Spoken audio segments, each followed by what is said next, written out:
Ladies and gentlemen, hello and welcome to Inside BC Place Stadium. The road to the Subway Bowl continues. It is the 2018 BC High School Football Championships, and it is the Double-A semifinal between the John Barsby Bulldogs and the Vernon Panthers. My name is Justin Morris, and I am pleased to be joined by Matt Macri, and we are pleased to be joined by you wherever you happen to be watching from, whether here in the province of British Columbia or right across the country. Or I suppose it could be international as well with these online streams, Matt. You never know. World Wide Web. SportsCanada or .TV. We're happy to have you with us. And one of these teams going to have the opportunity to advance to the final next Saturday. It is semifinal Saturday here in BC Place, the second of 4 straight games. And whoever it is, whether it's Vernon or John Barsby, they're going to have their hands full with the Bateman Timberwolves, the Robert Bateman Timberwolves, a team that we just saw put on one heck of a performance in the other semifinal this morning.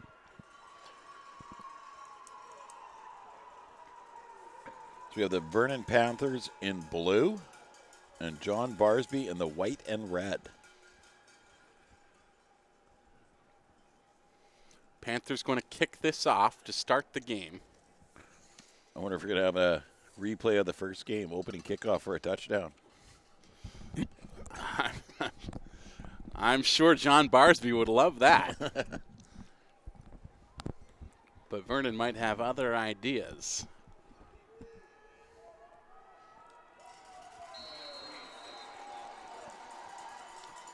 Panthers will kick off.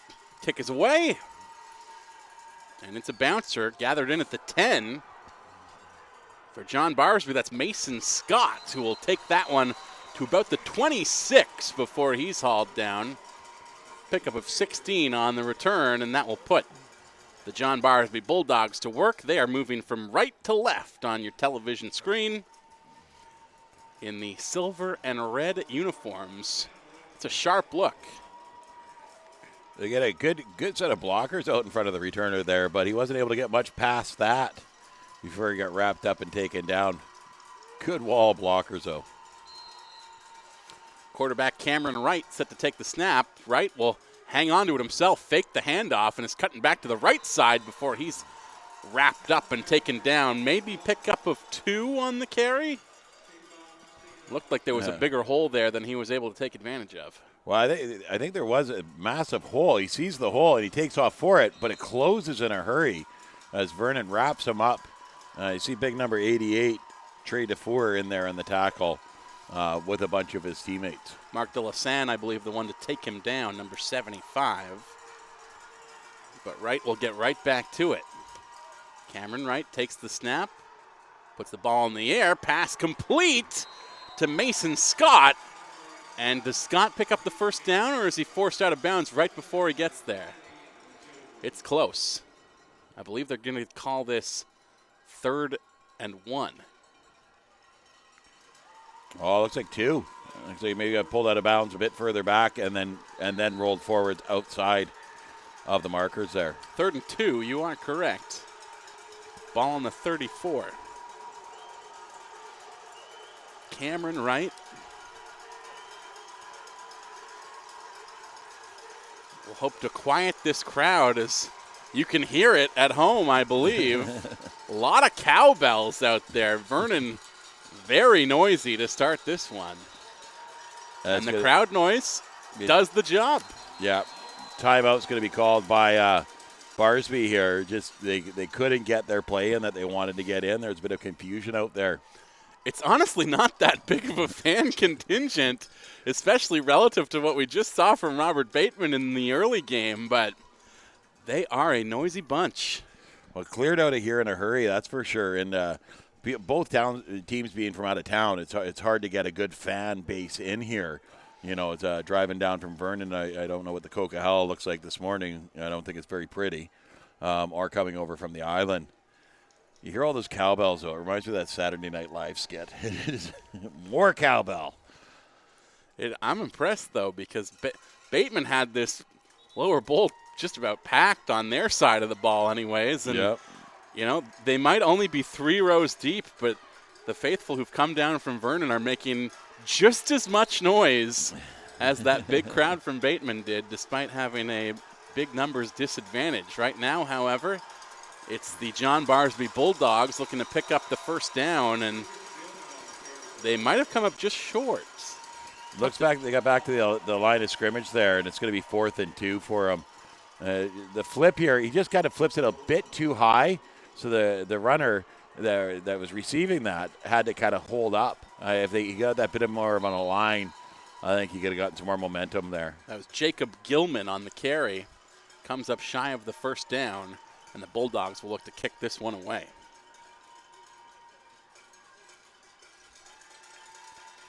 No. Fake play.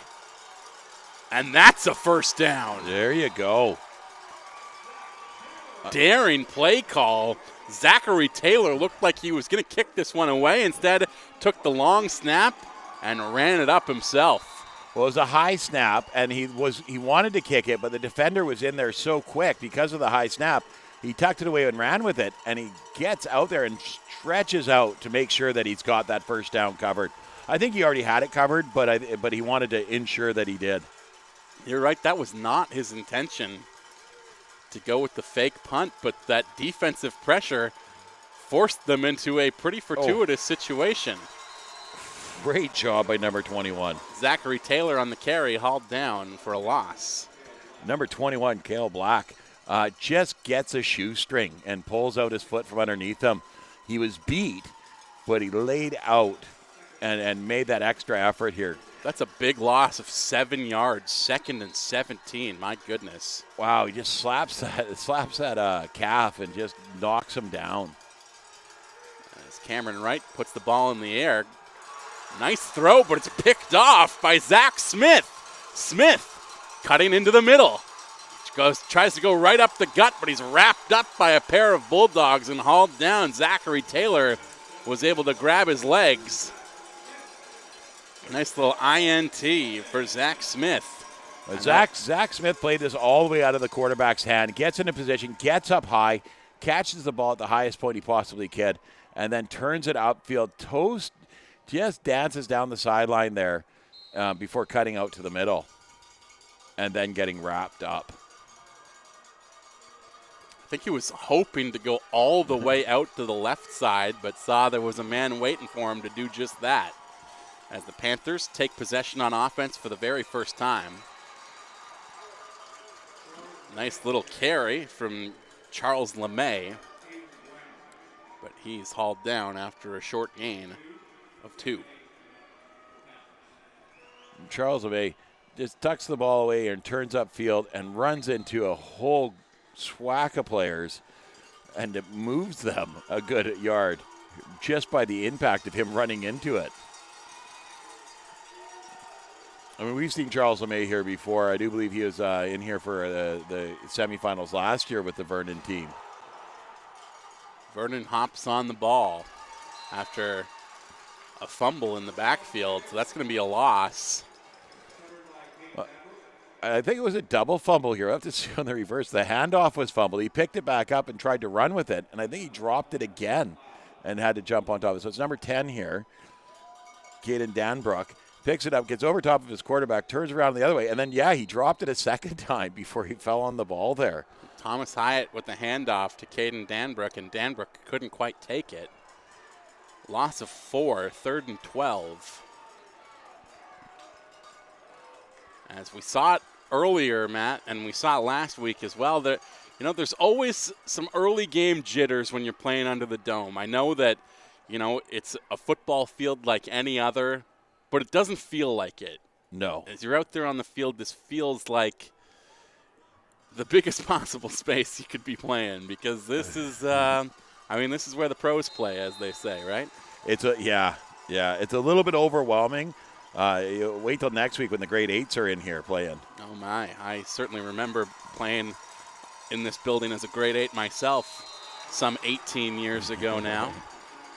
But we always see some early game jitters, and as the game rolls around, guys seem to find their groove and settle into it. Yeah. 4th down now, 6 yards to go for the Panthers, and you have to think they are going to kick this one away, though maybe not. They are on the 30 inside enemy territory. Well, the first positive yardage they got there, the first 3 downs, they seem to be playing in their own backfield, and here they got some positive yardage. You turn over the ball here, it's not so bad, and I think, unless you got a good kicking game, you're going to try and pick up a first down. That is what they will do. Thomas Hyatt looks to the sky. Pass complete to Zack Smith. Smith with the interception to give them this field position, and he's the one who will move the chains on that catch as well. Great play call there by the coach and for Zack Smith. Just get past the first down marker, settle down, give the quarterback a big target. No one's on him. He's completely wide open, and just make sure you catch that ball. And that he does just that. Not trying to do anything too crazy. Other than move the chains, and a simple short yardage pass is all the situation calls for. Thomas Hyatt will take the snap once again. This time he'll hand the ball off, and they'll run it right up the middle in the hands of Charles LeMay. LeMay, I believe, picked up another first down there. If he didn't, he's going to be really close. Hard to see with a big pile of bodies as he ran that right up the gut. Oh. LeMay is just a great power back here. Runs up the middle, breaks a bunch of tackles, covers up the ball, drives those feet, and brings the ball a couple more yards before he's finally taken down. I think he got a bit further than where they actually spotted him, but that's where they're going to put the ball. 2nd and 1. 9-yard carry. Hyatt will hand the ball off again, and they'll run it again. LeMay this time definitely gets the first down. That's a pickup of about 6 on the carry. And LeMay having himself a nice little start to this game. Great job here by LeMay. Tuck the ball away and just push forward. Right off tackle, gets the yardage that he needs. And it's going to be 1st and goal from the 10.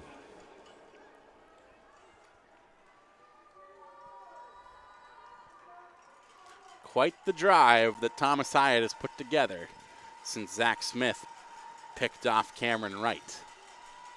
Huge turnover. And, of course, you always like to make a team pay once you've got a turnover like that, and they do just that. Put the ball back in the hands of Charles LeMay. He'll pick up a touchdown, and the opening score in this one goes the way of the Vernon Panthers.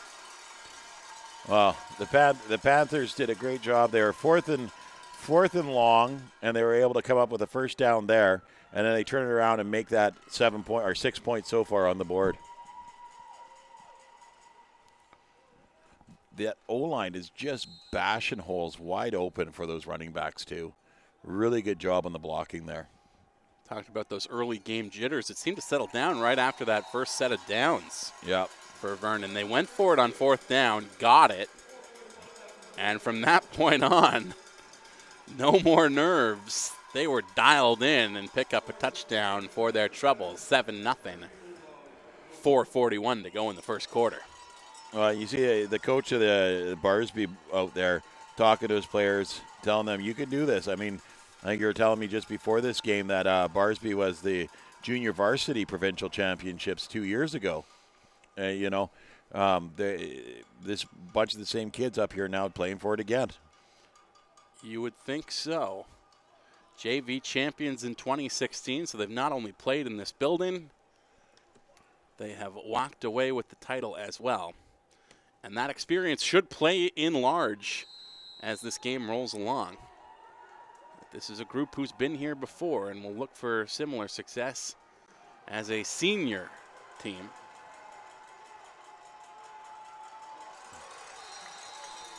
But that kick return for Mason Scott stopped before it can go too far. They will begin this drive from their own 17. Mason Scott, he takes his eyes off the ball here to look upfield. He figures he's got it caught, and it goes right through his arm, so he's got to pick it up again. And it slows him down. He had a great wall of blockers one more time, but by the time he got going, they had already blown up the wall. Cameron Wright picked off in his first possession, but we'll hope for better luck on this drive. as the Vernon Panthers really playing to the crowd, trying to get as much noise as they can while this defense is at work. Cameron Wright's pass complete. He's able to connect to Philip Eberhardt near the sidelines. Eberhardt picks up about 6 before he's pushed out of bounds. Cameron Wright here, great job with just a nice quick pass, get it to the open guy. Eberhardt was able to get a couple more yards out of it, and now it's just going to be second and short for them. Second and about 4.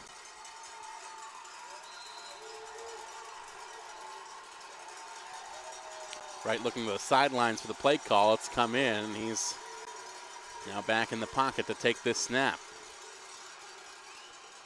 3:50 to go in the opening quarter. Cameron Wright feels the pressure coming, able to duck away from the tackle and will run it himself. Gets back to the line of scrimmage and maybe a short pickup of about 1.5. But Liam Reed was charging into the pocket, and Wright did a good job to avoid getting sacked. Steps up in the pocket nicely to avoid the defender there, and then he gets to the outside. Yeah, he gets just past the down marker there. They're having a real hard time getting the offensive calls in here because of the noise from the Vernon crew. Cameron Wright now, pass away. Was intended for Tyson Volans, but it hits off his hands and falls incomplete. Well, the coaches on the sideline are calling for a penalty here because you see, as Volans coming across, he gets shoved in the back right there by the defender before the ball even gets there. And there's a real argument for pass interference on that one. But the officials leave their laundry tucked away for now. 4th down. And the Barsby Bulldogs will kick this one away. Great height on that kick, but an unfortunate bounce as it comes back the other way. Well, 77 was smart because it was bouncing the wrong way. He stuck his hand up and touched it. And he kills it at the 41, where it probably would have bounced back to about the 35-yard line there. Yeah. Good job to get his hand on that. So Barsby unlucky early in this one. And the Vernon Panthers go right back to work with some pretty good field position to start this drive. Well, and Barsby's going to want to make a stop here. They don't want this game to get out of hand early. The last game got out of hand early, and it didn't go well for the Crusaders. Thomas Hyatt hands the ball off, and the Panthers will look to run it up the gut once again. Charles LeMay, the ball carrier, he's got the touchdown for them as well.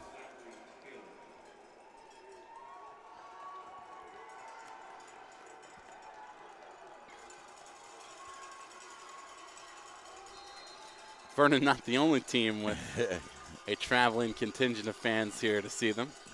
Barsby with some fans down in the face paint, banging some drums as well. Yeah, you can't beat that cowbell, though. It certainly is noisy. As Thomas Hyatt's pass was intended there for Caden Danbrook. Instead, it was nearly picked off. That was almost quadruple coverage, Matt. Well, Danbrook's in, like you said, at least triple coverage here.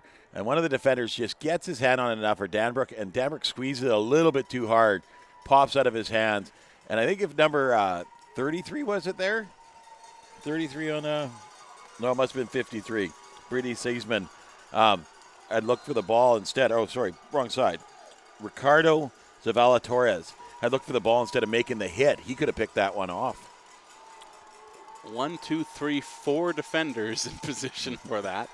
As Thomas Hyatt rolls out of the pocket, pass complete over to the near sideline to Drew McKenzie. McKenzie pushed out of bounds, but I believe that's going to be a first down, if not very close to it. Yeah, he's able to get himself just across the 30-yard line there, which is what he needed for a first down. And they will move the chains. He gets his hand out to the 29. So it's the first down and an extra yard to go.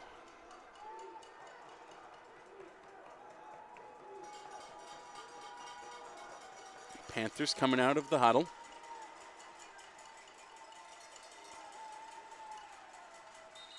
Hyatt with a man in motion, but a whistle blows. And whatever the official was seeing there, I am not.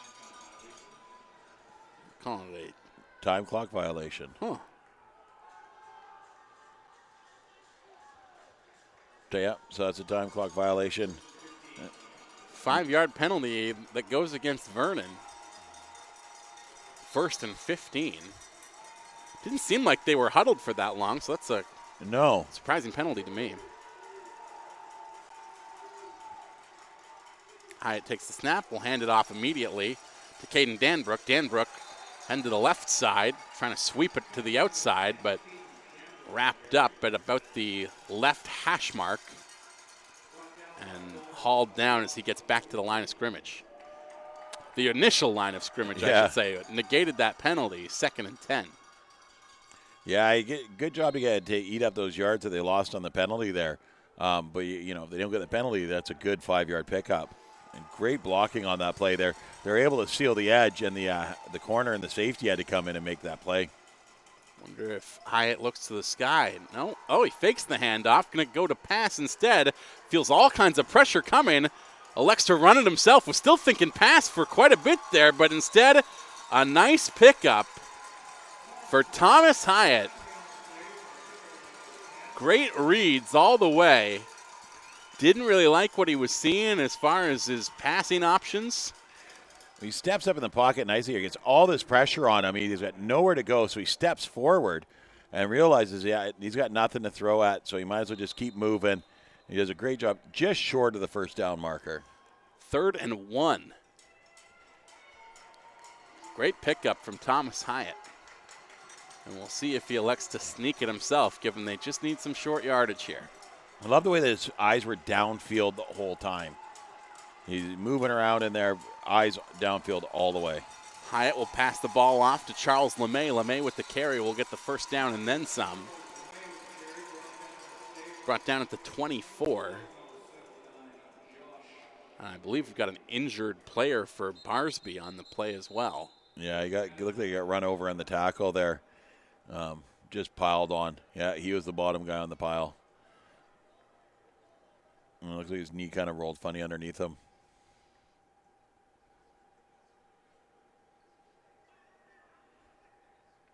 Hate to see that, of course.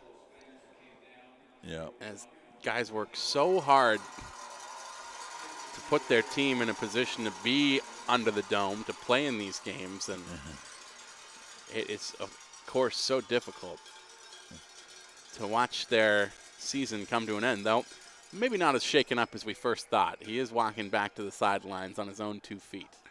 What I noticed in the first game, and I just saw it again happen here, is these fans are making lots of noise. They got drums, they got cowbells, they're banging stuff, they're yelling, they're screaming.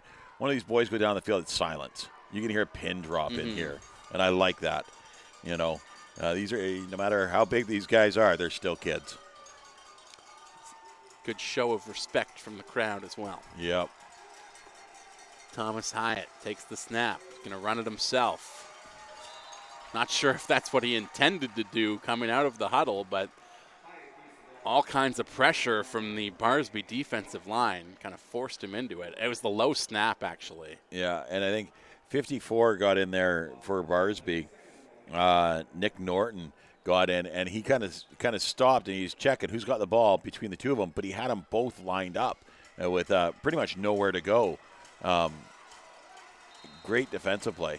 So a loss of 1 on the carry for Hyatt, but he's going to take the snap here again. And this time he'll hand the ball off. Running up the middle is Charles LeMay. LeMay with a right side dive. Nice little pickup, actually. Got about 5 on a play where it didn't look like there was anything there for him. No, he gets the ball here, and he drives forward, but he keeps those feet going, and he keeps pushing against the pile here, and he's able to just lay out and get that extra yardage. First quarter comes to a close. Only 1 score on the board. It belongs to the Vernon Secondary School Panthers, who lead 7-0 on a running touchdown from Charles LeMay. Well, they're pressing here again. They're gonna change ends here. but it's third down for the Panthers. Barsby needs a big stop in a big way. And as we've seen, Panthers no hesitation to go for it on fourth down from the 30. Obviously, they're going to go for it when they're inside the red zone on about the 12 here as well. So even if Barsby comes up with a stop on third, they're going to need another one after that. Yeah. So far, though, Vernon has caught some big breaks. Interception earlier in this one. Oh, that was a phenomenal play. Smith there, Zack Smith, number 4 for Vernon. He played that ball all the way out of the quarterback's hand, eyes on it, high pointed it, and then hit the ground running forward. And then they got another lucky bounce off of a Barsby punt. Yep. That had some good distance on it, but was negated as it hit the ground at an awkward angle and pretty well bounced back down the field. Took about 10 yards off the kick. Yeah. So everything going Vernon's way in the early stages of this one, but obviously there's still plenty of time to go, and it is hardly an insurmountable lead, just 7-0 score on the board that favors the Panthers. Yep.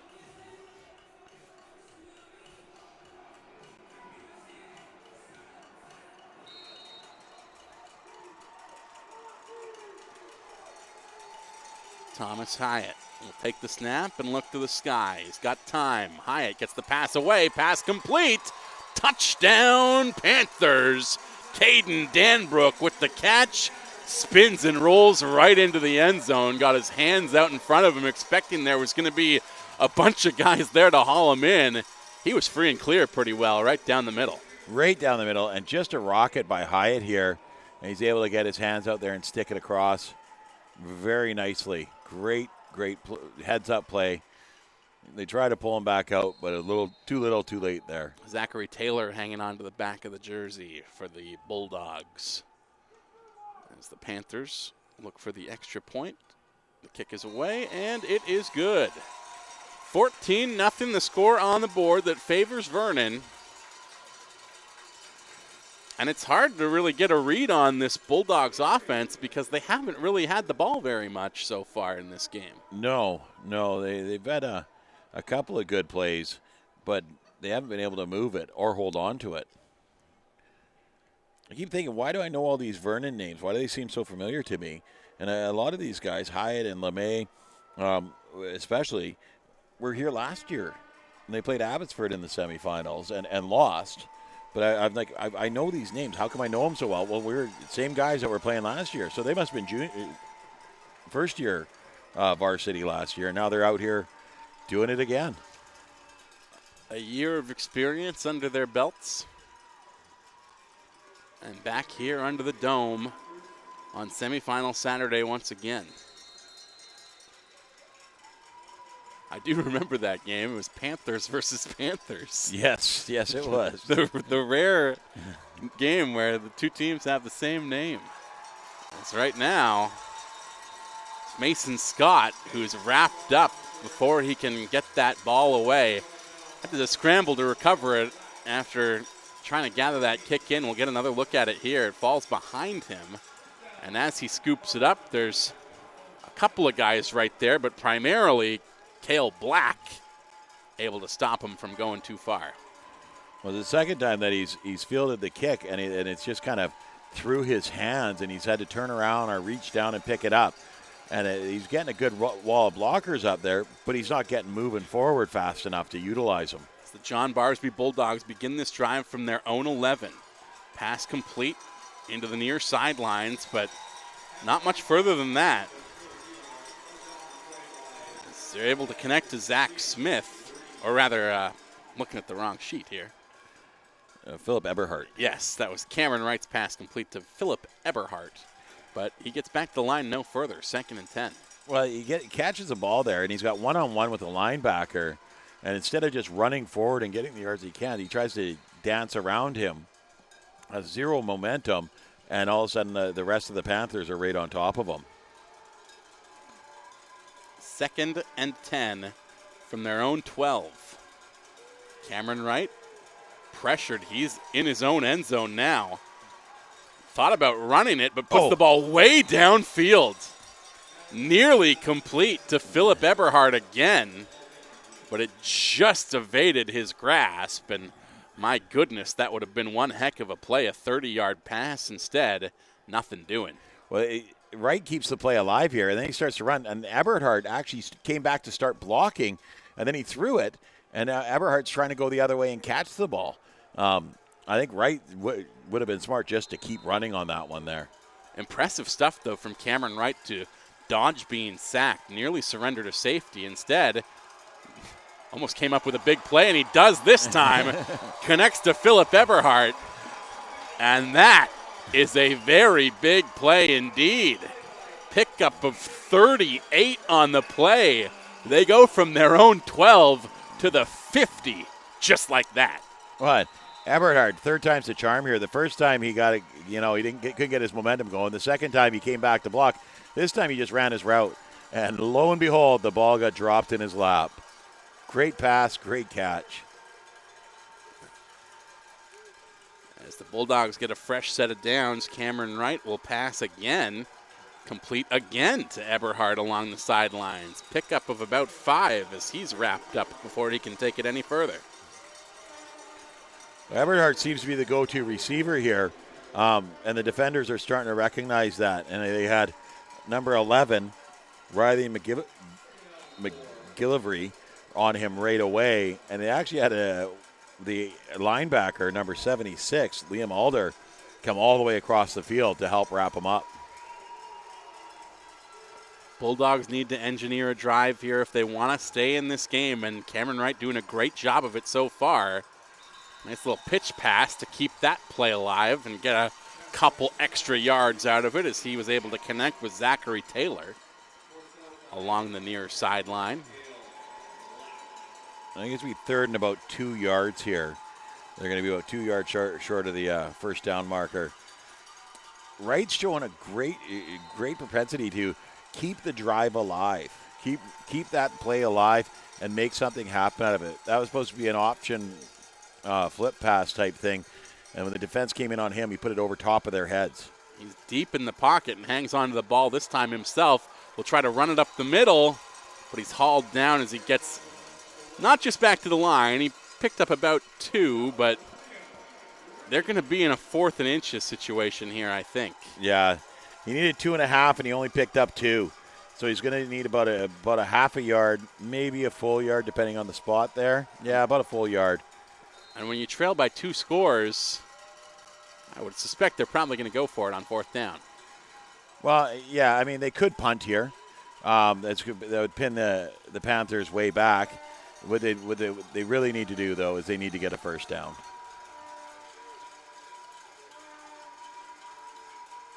They are going to go for it on 4th, indeed. Right? Yeah. Had to recover the snap a little bit. Able to connect on the pass to Philip Eberhardt, but Eberhardt knocked out of bounds for a loss. And that'll be a turnover on downs, a huge stop for this Vernon Panthers defense, as it looked like the John Barsby Bulldogs were finally going to get rolling on offense. I was doing the 9-man provincials last week for community football. I saw this on one of the teams. You can't play the game in your own backfield. You got to make plays past the line of scrimmage into positive yardage territory. If you're always playing in your own backfield, you're not going to get further up the field. Vernon Panthers begin this drive on their own 43, 1st and 10.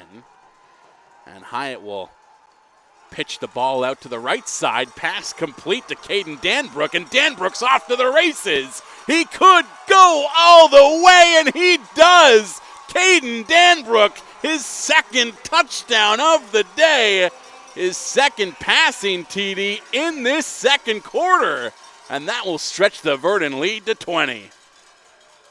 Well, we got one of the Bulldogs coming back to pick up his helmet all the way back at the line of scrimmage, and the coach kind of pointed to it going, how did that happen? No flags on the field, though. But great play here. Faked everybody out. Everybody thought that Hyatt had handed off the ball. I thought Hyatt had handed off the ball. So did I. He held on to it, tosses it out to Danbrook, who was wide open. The whole defense had coming over to the near side of the field here, and Danbrook was on his own running to the end zone. And what a swing in momentum, as it looked like Barsby was back in this thing, and now just one play from this offense and the hole gets ever deeper. Vernon, 21-0 after a successful point after conversion. Yeah, and that's how games get out of hand really fast. Barsby push. They don't make that fourth down conversion. Half a yard, and then they turn the ball over, and great play by Vernon. Really smart play by Vernon. They were able to pull the whole defense out of the way for Danbrook. And get his arms out there in the end zone like he was flying. He flew down the field. Not the biggest guy, that Caden Danbrook, but real speedy, as we saw in that last touchdown. As the Vernon Panthers get set to kick this one away.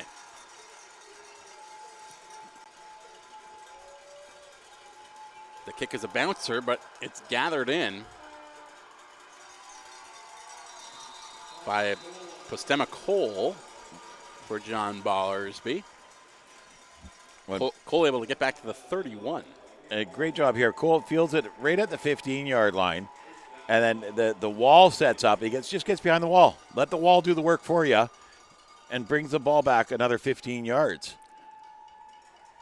And as some of his blockers fell by the wayside, they got back up and started pushing him on. Yep. Always nice to get a little turbo boost from your lineman. A little extra effort there. Absolutely. As this Bulldogs offense gets right back to it, and a strong carry there from Jacob Gilman. Comes shy of the first down, but actually, no, they're going to move the chains. Yeah. Gain of 11 for Gilman. Yeah, Gilman just gets powering up the middle here, sees the hole, and follows it. And the defense, they get a hold of him, but they can't bring him down, and he keeps driving. And Gilman showing his Canadian hockey heritage with the mullet going on there. Got to give props for the mullet. I love the mullet. Absolutely. And there's a flag on the play here. I'm not sure, actually, if that's going to be against the offense or the defense. It's going to be a procedure call. They're going to march it back 5 yards. I think someone on the line moved. The Panthers stood up right away and started clapping their hands, so they knew what was happening there. Illegal procedure from the offense. And now this Barsby Bulldogs team finds themselves in a 1st and 15 situation. Snap back to Cameron Wright. Wright pass complete to Philip Eberhardt. Pickup of about 10. And that was a thing of beauty. Yeah, this is a great job here by Wright. Just drops the ball down to Eberhardt as he's coming across. The defender's all over him. Number 11, Riley McGilvery, is all over him. But he's still able to bring it down. And the 10-yard pass, that would have been a first down without that penalty. Instead, they find themselves 2nd and 5 at the 46. Cameron Wright will hand the ball off. And the carrier, Jacob Gilman, hauled down after a short gain, if any. Well, number 51, A.J. Maher's there. Just waiting for him, wraps him up with waiting arms. Gilman turns it up, and there's Maher and brings him down quickly.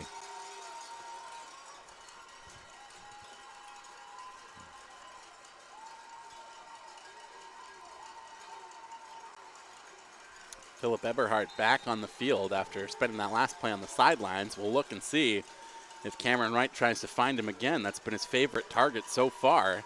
Wright, deep in the pocket. Instead, we'll pitch that one out left. They're way back in the backfield, as you said, Matt. And it's tough to make progress when you pull yourself that far back. Instead, they get back to the line, but no further. And that's going to bring up 4th down for the Bulldogs. Yeah. Yeah, no, I don't mind those kind of plays, when you're talking first down or maybe second down and short. But when you're in a 3rd and long situation, and 5, in my opinion, is kind of long, you got to make plays on the other side of the line of scrimmage. And Cameron Wright going to go for it here on 4th. I can understand him pulling back because obviously there's some pressure coming from the Vernon defense, but he turned, a 5-yard situation into almost a 15-yard situation by cutting back as far as he did, but starting out deep in the pocket to begin with. Yeah. Vernon calling timeout here, though, as they want to make sure they come up with a big stop on this 4th down.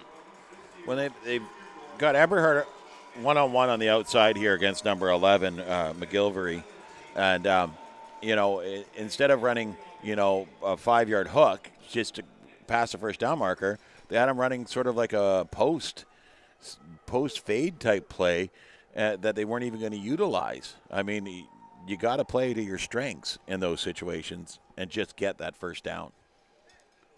They will still try and do that, but 5 yards to go on 4th down. And when you need 5, it's honestly tough to say whether we're going to see a run or a throw here because both have been pretty successful, relatively speaking, for the Bulldogs so far. Yeah, they get a. I like the idea of Gilman with the counter in this play.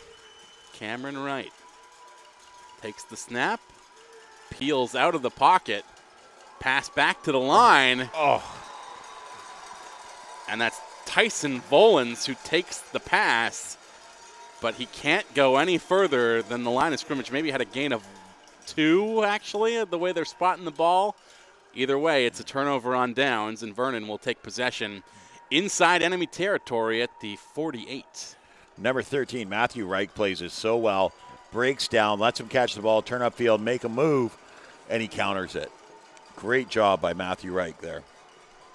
And that's probably exactly what Vernon was hoping for after they took that timeout before the 4th down. Well, when they did the screen there, I loved it because they let the defense get past and they get it to the one receiver quickly.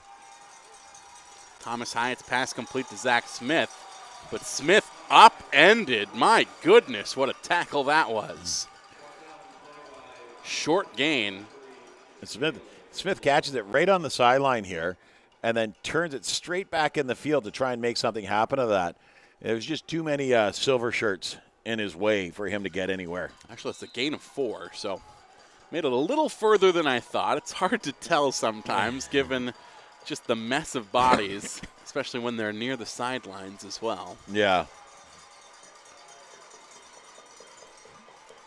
Thomas Hyatt will take the snap. It was a high snap, but he's able to pitch that one away to Charles LeMay, and LeMay off to the races, finally hauled down after getting wrapped up by Zachary Taylor. Well, he freezes the defender with a great head fake here. The first defender that's there is he just pitches it out to LeMay. He gets up there, and he just head fakes that one defender, number 42, who he's left standing there reaching for him. And it's number 20 that gets in there to make the tackle. And I know there's some coaches who would complain about maybe the way he runs with the ball, holding onto it with one hand, and he doesn't have it really tucked in. But he's such a strong runner, it almost doesn't even matter. As they go right back to LeMay, and he'll try to run it up the gut. He's just still pushing. How does he do that? Unbelievable. Well, he drives the legs, and his O-line doesn't stop pushing. You get O-line, they'll pop that hole open, and then their job's over. Not these guys. He hits that, and they're still coming. There's 1, 2, 3, 4, one on his back, pushing him all the way forward, and he's just driving. You talk about how he holds that ball out there. As soon as he hits contact, second hand comes over that ball. Tucked right in, yeah. Yeah. A lot different style in terms of how he carries that football when he's cutting to the outside versus when he's running up the middle. Yeah. And I didn't bring that up to be critical of him at all. I just was, I was complimenting him, if anything, because he's just an unbelievably strong runner. And that play right there, man, just like a locomotive. Yeah, just drive. He's got all these train cars hanging off the back and everybody working to push that little engine up the hill. I had a player that used to play for Abbey, and was a great runner, great with the ball when he got out into space, and he would run like that, and he'd swing the ball out. And I asked him why, and he said, it's hypnotic, coach. They follow the ball. So if I swing the ball and I go the other way, their eyes are following the ball. Why not? It's working so far. Yeah, just incredible, that last run for Vernon. And they'll go right back to the running game up the middle again. Oh. And again, it's a bunch of bodies trying to keep LeMay going. Well, he hits that line at the line of scrimmage, and he's 5 yards up the field one more time. And it's a great, great job by this offensive line that to just keep pushing them. They almost become like a phalanx. It's like a military kind of position, what we'd see back in, early days in the Greek and Roman era of guys just supporting each other in battle. Yeah. And that's what it looks like right now on the field. The question to ask these Vernon coaches is, who's the O-line coach and where did you play O-line? Because you can tell that he's been trained at some college. Pass intended there for Drew McKenzie. Falls out of his hands. Second down situation. They're inside the 10-yard line. 2nd and 5 on the 9. Third down, rather. You see the look on Drew McKenzie's face there. He knew he should have had that one. He's kicking himself. I think his team's doing all right regardless. We'll see what they do on third down. Yep. Vernon Panthers having a heck of a day. Shovel pass to Charles LeMay once again, who has to turn back to the inside, but he's wrapped up and hauled down as he gets back to the line of scrimmage. That brings up 4th down, and they could still get a new set of downs here, but I wonder if they might look to the end zone instead, though it might be. Number 77, Caden Brown here, is twice LeMay's size. Wraps him up, and LeMay's still able to drag Caden Brown 3 yards. And the Vernon Panthers are going to go for the field goal. Oh, I love it. Liam Reed out here to kick this one. First time all day. In fact, going back to last Saturday as well, at least in the games that I called, first time I've seen anybody go for the field goal under the dome so far on the road to the BC Bowl, or the Subway Bowl, rather.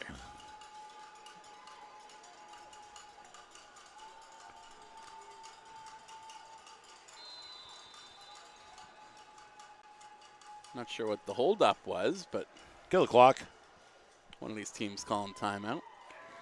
Yeah, it was Vernon. Let the clock tick down as far as the play clock will let you, and call a timeout. They're still going to kick the field goal here. They wanted to see what the defense was lined up like. 2:02 remaining in the half. Or are they going to pull a fake? As much as I'd like to see a field goal right now, I'd love to see a fake field goal for a touchdown. I know the scoreboard makes it look like Vernon has dominated this one, but it is not telling the story of this game necessarily. I've liked a lot of things that John Barsby has done. Oh, they just have yet to find the end zone. Yeah, they've done a lot well here. And, I mean, you got to think one of these scores was like on one play. And the second score was a turnover down in Barsby's end. An interception that quickly found its way into the end zone after a couple of plays after the fact. They turned over the ball and with a punt that bounced back into their end. Yeah. So, I mean, they've been short scores. And then the one big play by Smith. And especially here in the second quarter, the Bulldogs doing a very good job of engineering some drives of their own. And as we say that, Liam Reed able to kick it right through the uprights. He's got a field goal today. And that will extend the Vernon lead to 24. Number 52, Liam Reed, marked down here as O-line defensive end. And then he's the kicker. I love it.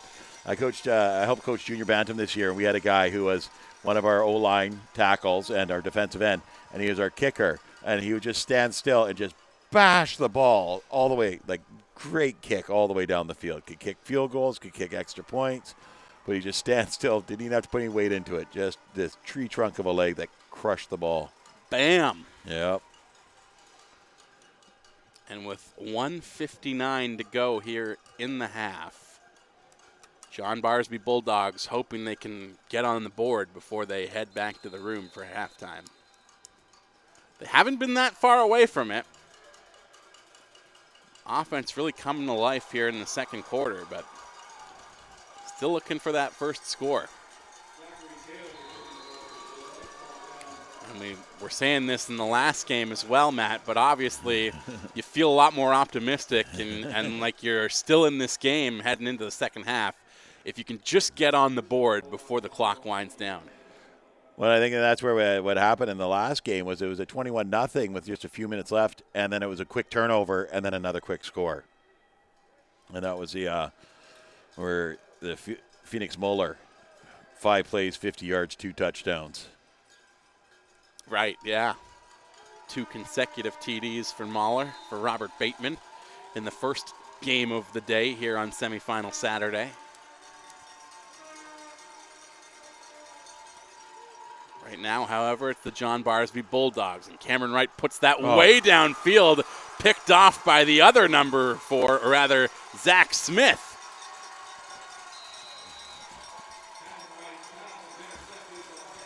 And that's Zack Smith's second interception of the day. And here we go. I mean, this is what we saw earlier from Zack Smith. Gets up there, high points that ball, and turns around and takes it back up the field. And great return on it here. Just keeps his motor going before he's finally chased out of bounds, but down at the 20-yard line. And now they've got time to put a 4 score on the board before heading into the locker room at the half. And almost prophetic. We were just talking about what Bateman did in the first game. Pretty well exactly that. Yeah, this ball is being marched back. I missed the flag on the field there. It's going to go back 15 yards for an illegal block. And the Bulldogs defense needs to come up with a big stop. Well, going to the half down 24-0 isn't a big deal. Going down 31-0, that's going to really hurt. Even if they can just hold them to another field goal. Yeah. We shall see.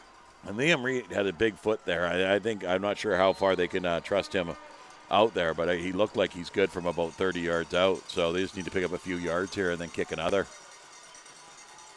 Thomas Hyatt takes the snap. Hyatt feeling pressure, gets the ball away. Oh. Complete to Charles LeMay. LeMay up the middle. Wrapped up, but still he is able to just add yards when any other mortal man would be down. He finds a way to keep those legs going.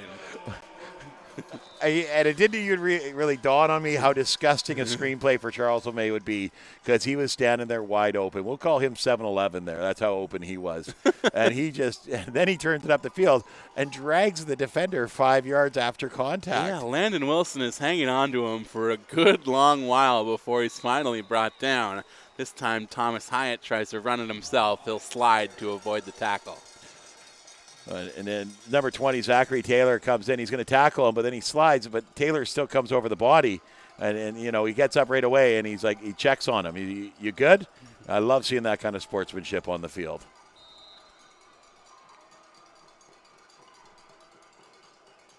I think the ref liked it too, as he just gave Tristan Baker, or Zachary Taylor rather, a little pat on the shoulder after the fact. Thomas Hyatt takes the snap. We'll pitch it over to Charles LeMay again. And LeMay went down early and had a big body that just was felled right on top of him. He gets the pitch here, and I think he tries to make one move too many there. His right ankle and his left ankle weren't talking. He ends up tripping big number 77. Caden Brown. Caden Brown, who, I was saying that he pulled 3 yards earlier, but Caden Brown's a big boy. That's you don't want to trip him up and have him falling on you, that's for sure. One thing I noticed about this Barsby defensive line is they're quick. They get into that backfield, they move that O-line very quickly, but on the flip side of that, the Panthers are getting that ball off and getting away from that D-line really fast.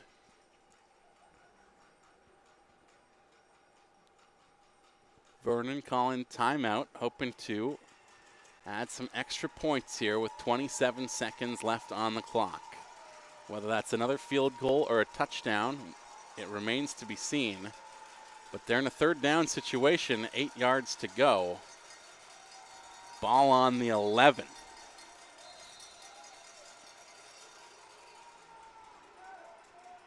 Thomas Hyatt deep in the pocket. Takes the snap. Will look to the sky. Pass away. Complete. And Zack Smith had the interception to start this drive, only fitting that he would be the man to guide it into the end zone. Touchdown, Vernon.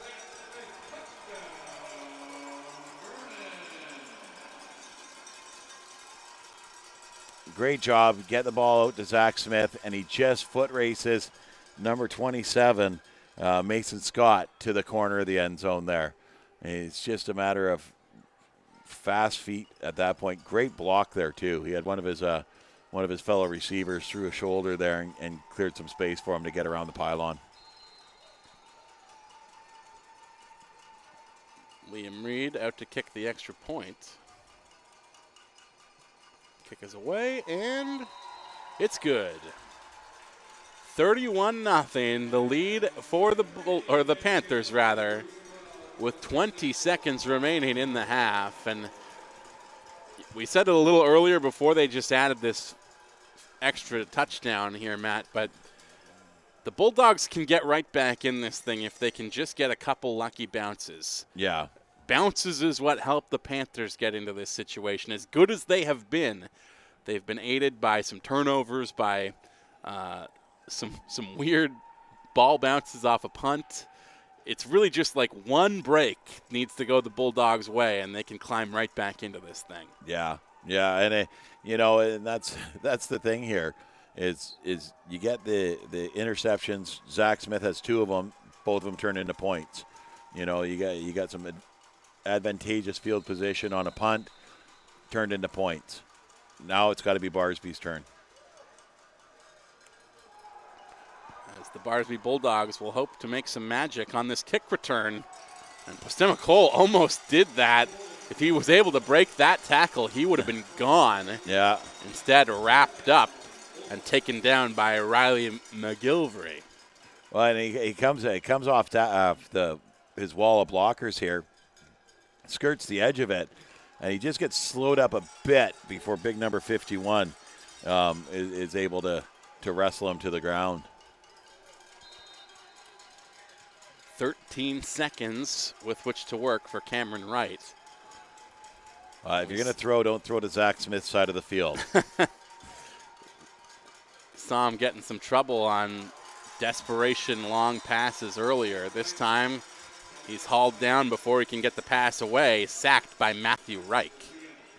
And Matthew Reich's had a good game today. He's got a couple of big plays here before this one.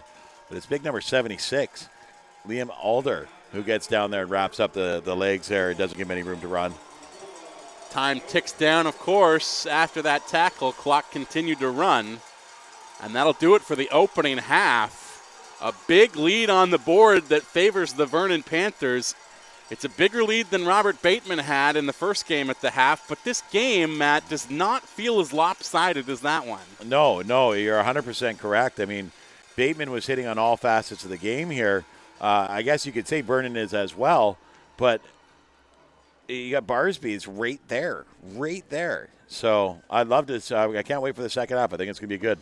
The Holy Cross Crusaders, of course, felt like their offense was a little bit out of sorts in the first half of the first game that we saw today. I don't feel that way about the John Barsby Bulldogs, despite the fact that they've yet to put any points on the board. We'll see if that can change for them in the second half. Folks, don't go anywhere. Well, maybe head to the kitchen, grab yourself a soda, make yourself a Dagwood sandwich, whatever you feel like. 14 minutes until we're back for the third quarter. I'm Justin Morissette. He's Matt Macri. You're watching the Road to the Subway Bowl. It's the BC High School Football Championships on SportsCanada.TV.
Ladies and gentlemen, hello and welcome back to Inside BC Place Stadium. We are under the dome on the road to the Subway Bowl. It's the 2018 BC High School Provincial Championships semifinal Saturday. The Vernon Panthers against the John Barsby Bulldogs in the second half, ready to begin. As Barsby was looking for an onside kick, they could not recover it. It went straight into the waiting arms of Charles LeMay, and my goodness, what a first half LeMay had, already making an impression here in the second half as well. Charles LeMay just grabs that and falls on it. I'm surprised he didn't just grab it and run for positive yards and with 7 people on his back. He's been moving the team with him, that's for sure. Risky play call from the John Barsby Bulldogs, but that's what you've got to do when you come into the half trailing at 31-0, as they do. And it's the Panthers who go back to work on offense. LeMay will try to run it up the middle, but he's wrapped up after a gain of maybe 1. And that might be one of his shortest carries of the day, given the success he had in the first half. Well, he went through the hole there so quickly. The offensive line didn't get a chance to get bodies on him and push him through. Good job by this defensive line of Barsby. I've been impressed with the defensive line of Barsby. They've been getting pressure and getting into that backfield, but LeMay has been able to just get around them so quickly. Thomas Hyatt has quite the arm on him at quarterback as well. Well, you're going to see it here. Hyatt scrambling, able to get the ball away. Oh my, what a throw! And it is complete. Way down the field to Caden Danbrook. Danbrook already has 2 touchdowns on the day, and he's just put his team in prime position to add another. Well, here you go. The defender is even right in front of Danbrook, causing all kinds of mischief, but Danbrook just gets up over top of him, both hands on the ball, and I think that's what the kids today call mossing him. Really did look like, though, that Mason Scott was going to come up with that interception, but as he mentioned, despite the fact that he's a smaller player than Scott, Danbrook able to get over top and grab that ball. Danbrook's having a great day today, too. He's already got 1 score and some really good plays, and there's another one for him. 1st and 10 from the 10. As right up the middle goes Charles LeMay, and it's another touchdown for the Vernon Panthers, who made that happen in just, 3, maybe 4 plays on that drive? Incredible stuff from Vernon. Yeah, unbelievable. And you see LeMay here, he's got 4 guys on him, but he's got his O-line pushing him and him just driving. The feet are just going. And he just never stops. That was a key to his success in the first half. It is carried over here into the second as well, as Liam Reed will kick the extra point. And it is good. My goodness, the Vernon Panthers have stretched their lead. They are up 38-0. And Matt, I know that you and I were very, very impressed with the Robert Bateman Timberwolves in the first game of semifinal Saturday. Yep. Earlier this morning. Thought they would be the cream of the crop as far as AA teams go, but the Vernon Panthers looking like that will be one heck of a final next week. Oh, I think so. I mean, Robert Bateman was clicking on all cylinders in every aspect of the game, and Vernon's doing the exact same thing here in the next game. Special teams, offense, defense, everything's working out for them perfectly. And, of course, we mentioned, as we talked about the Robert Bateman Timberwolves this morning, that in both of their games against Windsor last week and again this morning, they have yet to concede a touchdown here under the dome in BC Place Stadium. I'm not sure who Vernon had in the quarterfinals last week because I believe that game was played in the interior. Yeah, it would but have been. It wouldn't surprise me if they did not allow a touchdown in their quarterfinal matchup either. They won 51-14. So they played Bolinas, which was another team from the island, the Whalers, and they came over here and played in Vernon, and they put 51 points on them, but gave up 2 scores. Well, they have been perfect defensively here in BC Place Stadium. And a very impressive effort from the Panthers here today. We've got an injury timeout now, as it looks like Matthew Wright for the Panthers a little banged up on that last play. Well, he's one that got around the wall and made the tackle on the returner behind the wall, and he may have gotten a little bit banged up on the hit there. He's had a pretty good game on the defense today, too. He's made some big, big stops. So he's kind of waving at his head, letting the coach know, oh, yeah, probably took a knee to the head. And you get in those scrums like that, that's what happens. Hopefully he'll be okay and back. He's, like I said, he's been a big part of their defense. But it's the offense going to work now for the John Barsby Bulldogs, who have been better than this score would indicate. I really liked what they were putting together in the second quarter. We're not able to find any success on the scoreboard, unfortunately, and that's perhaps because maybe pushing it a little bit, some desperation plays, looking for big yardage, and unfortunately that led to some interceptions, mostly in the hands of Zack Smith for Vernon, who's been probably the best defensive player in this game. On the field, yeah, he has definitely been the best defensive player. 2 big picks, and one of them he ran back for huge yardage on top of all that. No, and it just, Barsby's got to get their offense going here. I mean, they've had success throughout the course of the year. They ran for 9 touchdowns. They threw for, I think, 3 more here. So they just got to get something going here. But picked off again as they look for the long ball, this time into the waiting hands of Riley McGillivray for the Vernon Panthers. And perhaps feeling the pressure, just pushing it a little too far, unfortunately. Yeah. No, they had 11 receiving touchdowns and 9 rushing touchdowns. But today they just can't seem to find that end zone.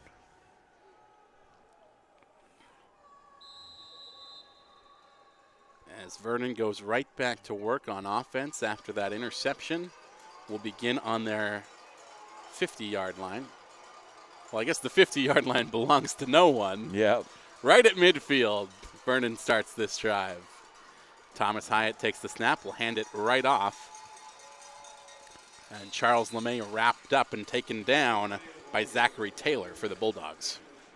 Well, I think that's the first time that Charles LeMay's been tackled by a single player tonight. I think you might be right. I think the minimum quota before that was 6. Yeah. And this time Zach Taylor does a great job of wrapping him up and just bringing him down. He had a little bit of help there.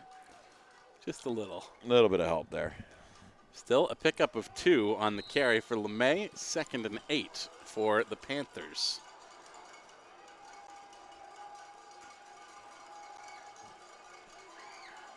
Thomas Hyatt has 1 man with him in the backfield.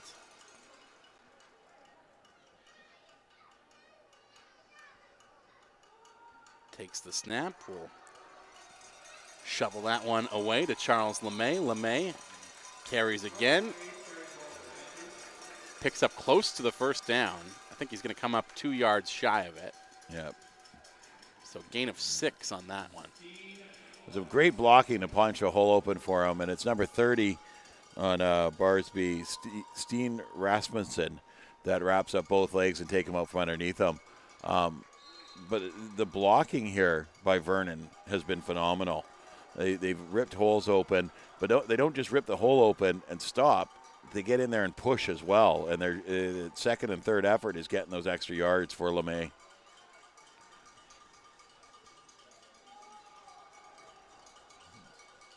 Thomas Hyatt can't quite handle that high snap, and LeMay will jump on it like a live grenade. Well, the smart play by LeMay. I was kind of half expecting him to pick it up and run for a touchdown, but a smart play just to get on top of the ball, and it's going to come way back. They were 3rd and 2, and now they're going to be 4th and 15. So you're probably going to see a punt here.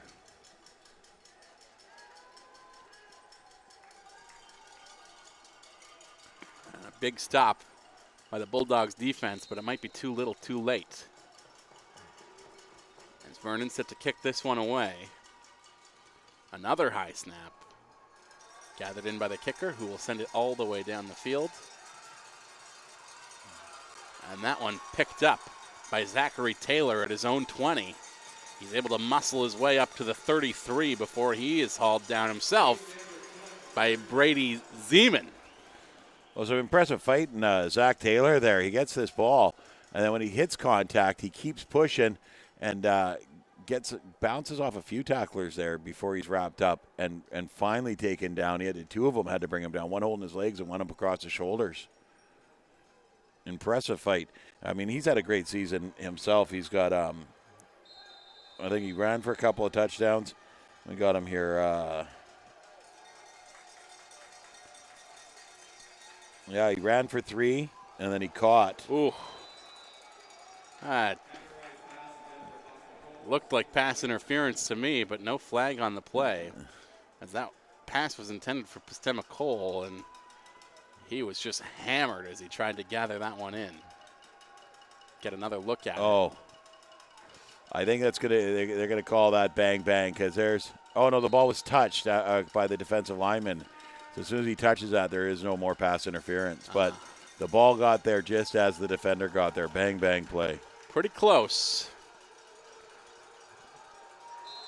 Oh. And Zachary Taylor takes the handoff, will down himself in the backfield as he lost his footing. And that's going to bring the ball way back. He was 8 yards behind the line of scrimmage. Well, and they get this play off, and he's got room to run here, and he's got a blocker out there in front of him, and as he goes to turn up the field, just blows the tire there on the turf. And you can see Jacob Gilman just in disbelief at the luck that his team has had here today after that one. Yeah. Cameron Wright takes the snap. It's low, but he's able to take it in, get the pass away. Was looking for Zachary Taylor again, and now we've got some pushing and shoving, some contact between Zack Smith and Zachary Taylor. Yeah. A little bit of frustration welling up there. I mean, it was a great play defensively. Zack Smith came up over top of him and smacked the ball. The ball's up high, and, yeah. Well, a little bit of trash talking going on. That's where the problem is there. You know, it's usually the retaliation that gets it, but I'd love to see 2 penalties on that play, that's for sure. As you said, frustration boiling over. And, you know, never mind the score on the board, never mind the frustration of the way things have gone for Barsby here today. Just that set of downs alone, we saw all kinds of back and forth between Zack Smith and Zachary Taylor. Yeah. The two Zacks not really liking each other at all on the last couple downs here. Well, and, you know, I when I coach the young kids, I tell them, you know, you need 3 things to play football, to have a football game. You need officials, you need a football, and you need an opponent. You got to respect them all. When you're beating someone like this, to stand over top of them and start giving it to them on the ground, that's not respecting your opponent, and it's really making your team look bad. The unsportsmanlike penalty, though, goes against Zachary Taylor, and that will bring the Bulldogs way, way back for 4th down. Yeah. Yep. 4th and 30. It's always the retaliation that gets caught.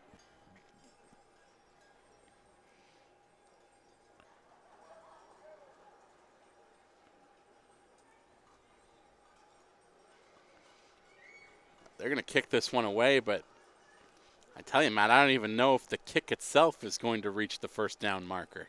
I know. It's so far back right now.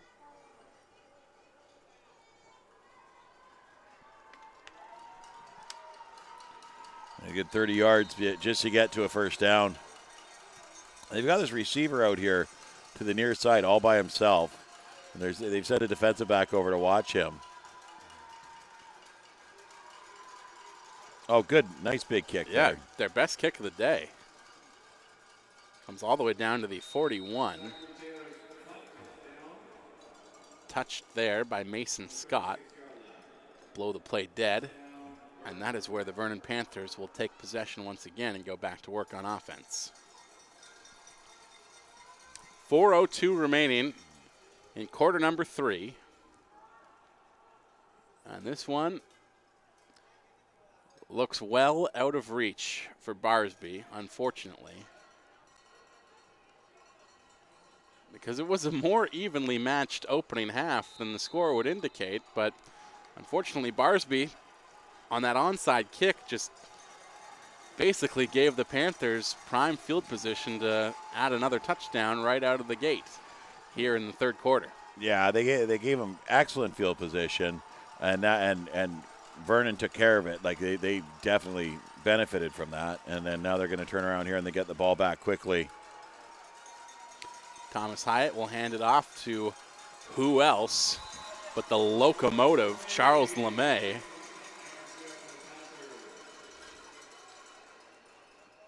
He has just been so hard to take down, but as he comes down this time, he's a little banged up on the play, and if Vernon is going to have a chance to defeat Robert Bateman next Saturday, Charles LeMay needs to be an important player for them.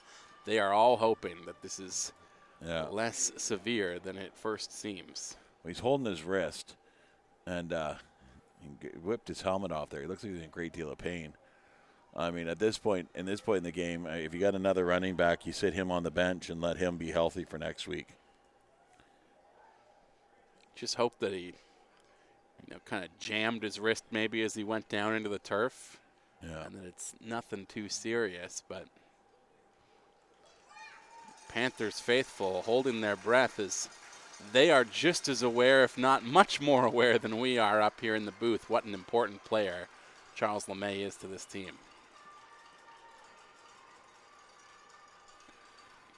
I'm just looking at their roster here.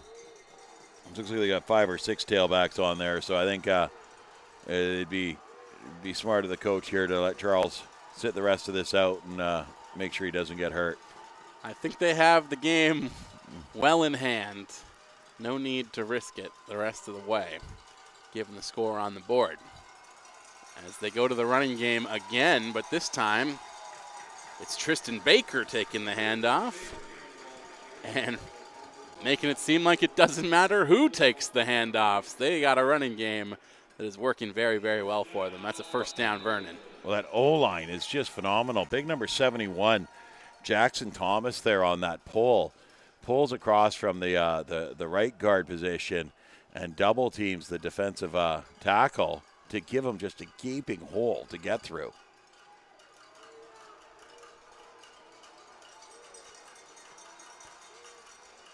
Man in motion in the backfield. High snap taken in by Hyatt. He'll hand it off. And another run from Tristan Baker, showing some explosive speed. Once again, 71 Jackson Thomas creates a hole here that I could have driven a car through. Like, holy smokes. Great explosive speed by Tristan Thomas there, or Tristan Baker.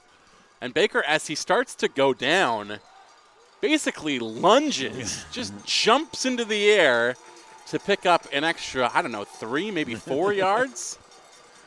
Very smart play. Wow.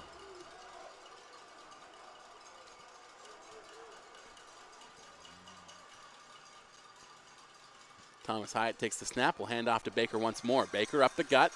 Doesn't need a ton of yards for the first down, but gets enough. Well, here's the thing, is I don't think the Panthers are going to have to throw the ball again today. I mean, they got 38 points on the board. The Bulldogs' offense can't seem to get rolling. They can just hand off to any one of these tailbacks here and just keep marching this ball and controlling the clock. And like you mentioned, they've got 6 or 7 guys listed at tailback on their roster, so they can mix it up as we get into the fourth quarter as well. It doesn't have to be Tristan Baker every time. Yeah, one tailback listed as tailback and defensive end. That's definitely a fullback. Cale Black, who's been making some key plays on defense for them. We'll see if he figures into the offensive scheme as things roll along. But right now, it's Thomas Hyatt with a pass complete to Riley McGilvery. And that'll move the chains again. Another first down for the Panthers. Faked the handoff after going to Baker so many times in a row. Instead, the pass complete for a good 15-yard pickup. And I do believe that Charles LeMay has his helmet back on the sideline there, and he's standing up with the coach saying, "I'm ready, coach. Put me back in."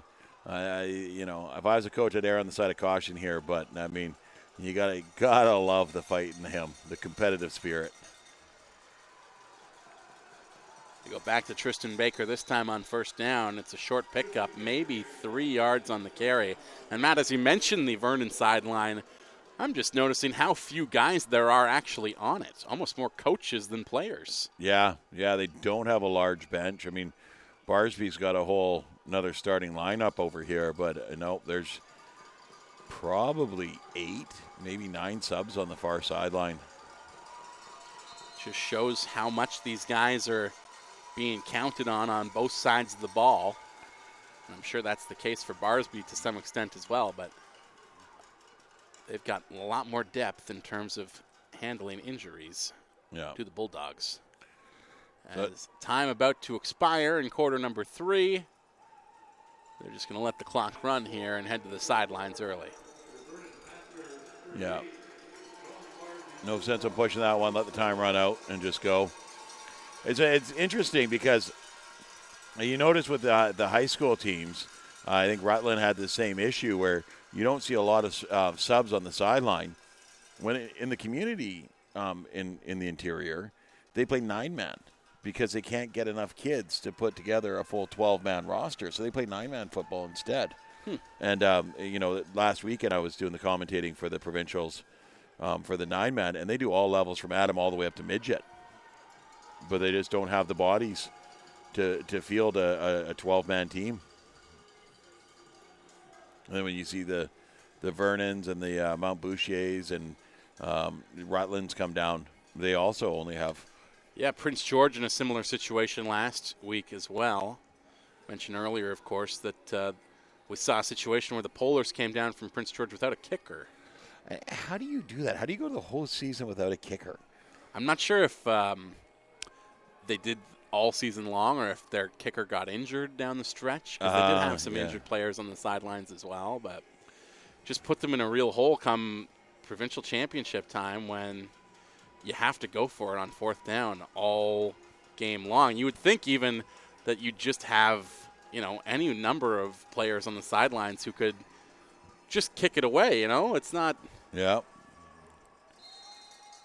Whether you're a guy like Sam Davenport, who's been kicking his whole life, you don't need that enormous amount of skill. Just get that ball away and not surrender yardage on turnover on downs. Regardless, we're talking about another game now. It is a common thing, for the teams in the interior and up north to have a short bench and not a lot of depth, because I'm trying to remember, it seemed like, there were only maybe 6 guys on the sidelines for Prince George last weekend too. Yeah. The ones that are there are dedicated. They come and they play hard, and you're really putting it all on your shoulders when you're coming with that small of a team. And you don't get to this point in the year if you don't have the talent to make it happen, right? Yeah, exactly. Just gives you extra respect for the guys getting it done on those short bench teams as the Vernon Panthers go back to work.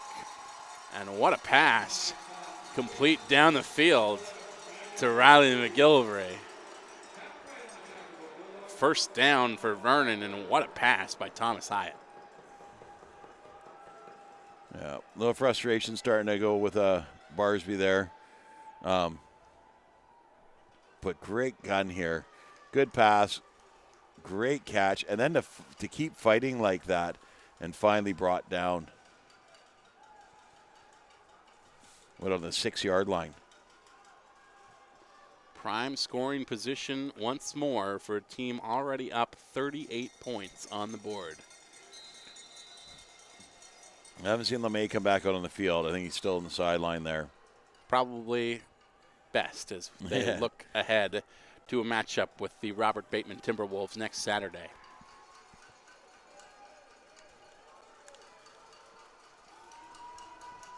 Yeah, I'm going to look forward to that matchup, that's for sure. These teams here are really, really well matched. As Vernon looking to add to their point total. Hand the ball back to Tristan Baker. He's brought down after a short gain. Gets to about the 5, but no further. The pulling guard on that one, the defensive lineman got into him and started pushing him to get him off balance. So he couldn't get his pull off the way that he'd want to. number 56, Connor McLeod, really messed that up for Jackson Thomas because he was definitely trying to get out there and get around to be the lead blocker for the runner.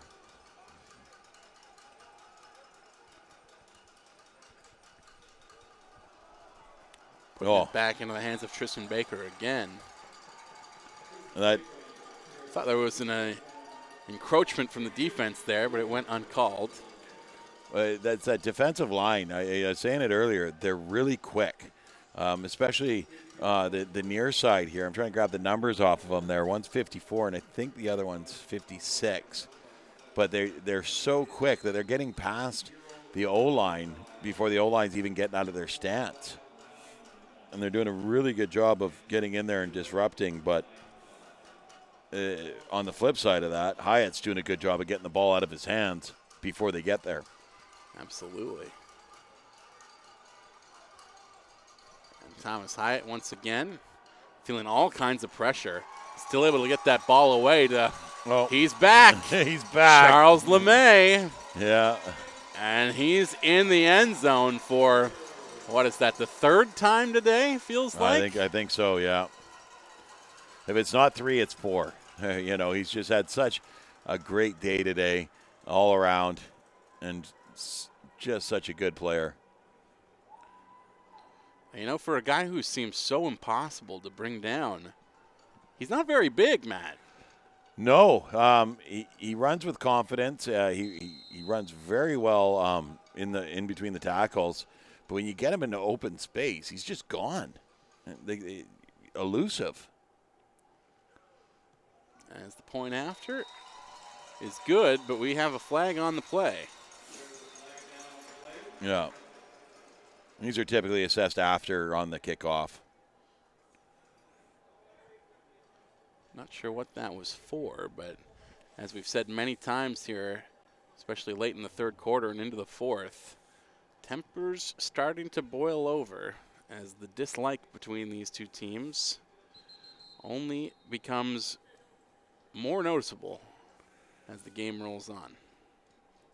Well, and it's understandable. One team is doing very well and kind of running away with it, and so they're very excited and very high on themselves right now. They're very pumped up. And the other team, they fought hard to get here, and things aren't coming together for them, and the frustration's starting to show. Absolutely. But here's the problem: is this is a game. You're playing it between the whistles, first quarter to fourth quarter, and then you go home, and then the real life takes over.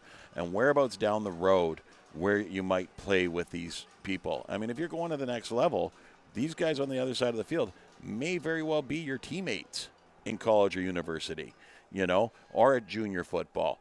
And you don't want to start getting some bad blood just because you're a little frustrated over the outcome of one game. Are they going to retake the kick? I'm not sure. Teams were in kickoff formation, and now the John Barsby Bulldogs back along their own goal line again. I don't understand what has happened here. Oh, they're moving it. They moved it back 15 yards. There's an unsportsmanlike penalty against Vernon, who now have to retake the point after attempt from the 19 or 18-yard line. 17 and a half yards out. And they're still going to go for the kick. More like a field goal now than a point after attempt. I think he makes it. Kick is away, and no good. Just wide. Tough to tell from our perspective. Yeah. That one did look like. I thought it was in. I thought so too. But wide left, no good. He had the distance, just didn't have it between the uprights. And now they will go into kickoff formation. Yeah. Yeah, I'm not sure why the coach would have made him re-kick that one. I would have preferred to put it on the kickoff and send him 15 yards back to kick the ball. Have him kicking from the 25 instead of the 40. That takes a point off the scoreboard, right? True enough. It's just 1 point, but why not?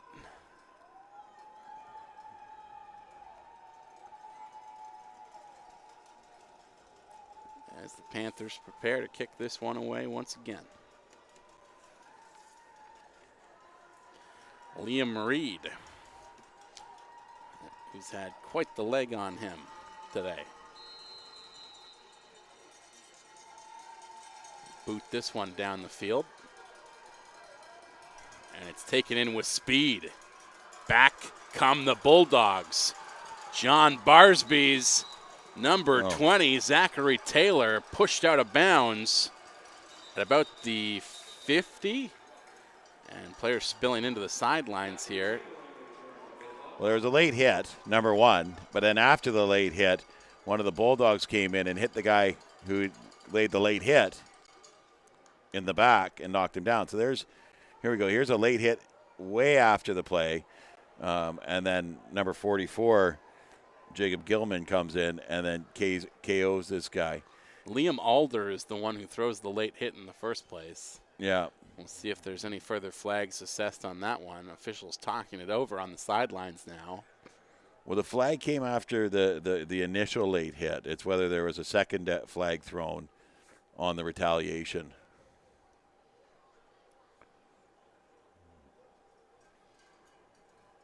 We're talking, well, we've talked quite a bit, I guess, about the frustration that John Barsby is feeling given the score on the board and the way this game has gone for them. You know, it's extra frustrating because this is, you know, when we're talking about senior football, this is not just the end of the season for a bunch of these players. This is the end of their high school football careers. And, you know, when it's been such a big part of your life for 5 years, it is really, really hard to see it go like this.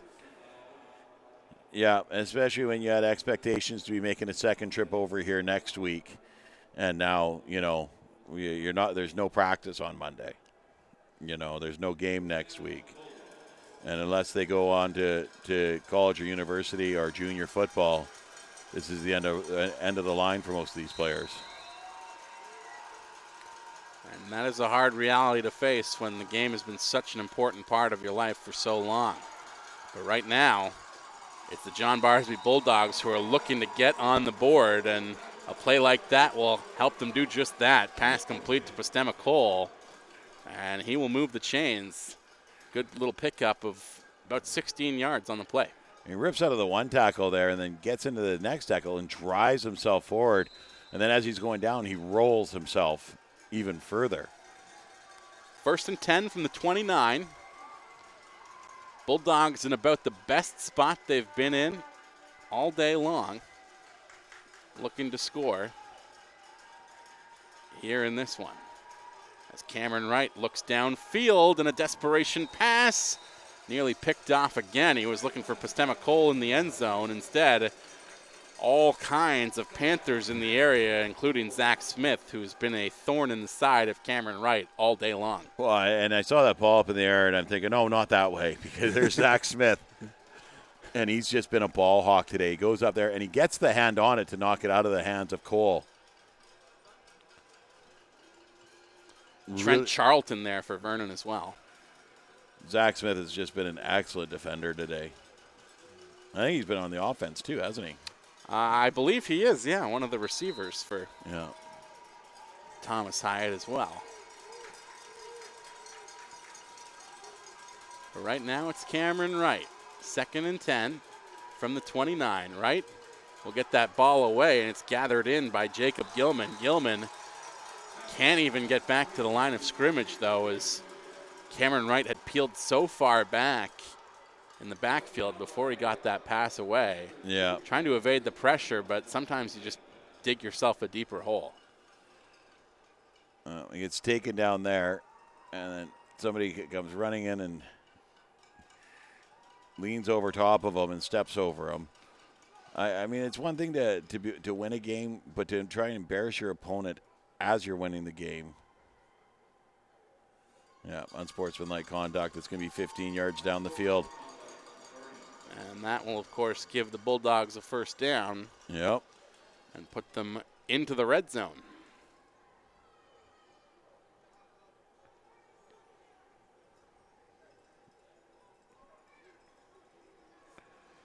I mean, after a great defensive play where you've forced the quarterback quarterback to roll all that way backwards. He gets the pass off, and you still stop him for a loss, and then you cough up a first down. And if it's not a first down, it's going to be very, very close to a first down here. First and 10 from the 18.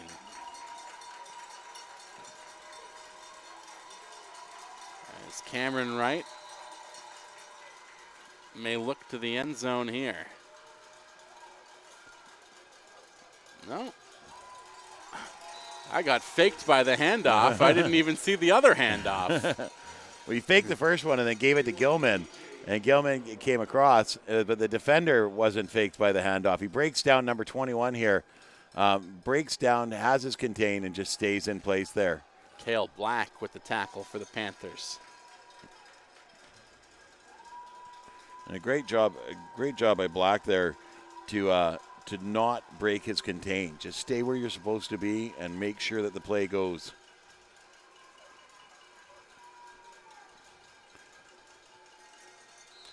Well, the defense might not have been fooled, but I sure was. Cameron Wright takes the snap again. This time he'll throw the ball out to the right side. It's gathered in there by Zachary Taylor, and Taylor just pressing on. We talked about how much that's been a factor for Charles LeMay, the way he's been pushed forward by his teammates. And this time, the Barsby Bulldogs thinking, why don't we try something like that? Yeah, he does, and they do exactly that. He breaks a couple tackles there, but he runs into his blocker, but then he's wrapped up by his teammates, and they're just moving him forward. And Danbrook tries to strip the ball out there, and it didn't get anything. Third down, 4 yards to go to another first down, and not that many more to the end zone.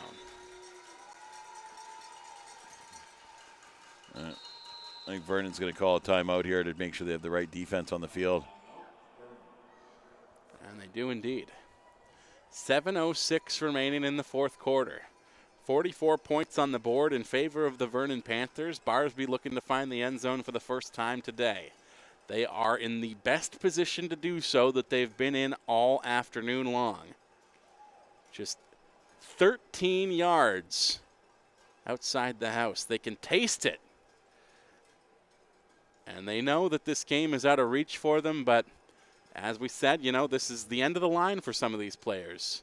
This might be the end of their football careers, and they're playing for pride at this point. They want to go out with their heads held high. Yeah. Yeah, and the coach is in there. He's giving them the pep talk, This is for pride, guys. Let's get that goose egg off the board, and let's get some points on it.